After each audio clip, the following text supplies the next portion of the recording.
வணக்கம். பெயர்கள் பற்றி அதற்குள் இருக்கும் சில ரகசியங்கள் பற்றி தெரிந்து கொள்வோம். பெண்களின் பெயர்களில் சீதா மிகவும் நல்ல பெயர்.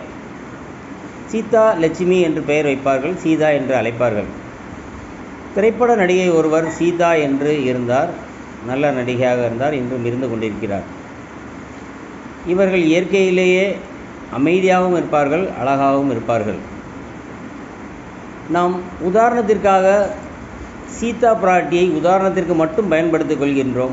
ஆனால் எந்த ஒரு பெண்களுக்கும் சீதா என்று பெயர் தமிழ் மாநிலங்களிலோ வட மாநிலங்களிலோ பெயர் அதிகமாக வைத்திருப்பதாக தெரியவில்லை. ஏனோ சீதா என்ற பெயரில் ஒரு பழம் இருக்கிறது. அவ்வளவு பழங்களிலும் அந்த பழம் மிகவும் அருமையாக இருக்கும். சீதா பழம் சாப்பிடுவதற்கும் நல்ல இனிப்பாக இருக்கும். மேற்கொண்டு மருத்துவ குணம் அதிகம் உள்ள பழம் அது. சில பெயர்களில் இனிமையும் அடைந்திருக்கும், அழகும் இருக்கும்.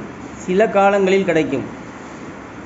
ஆகையால் சீதா என்ற பெயர் பெண்களுக்கு உகந்த பெயர், நல்ல பெயர்.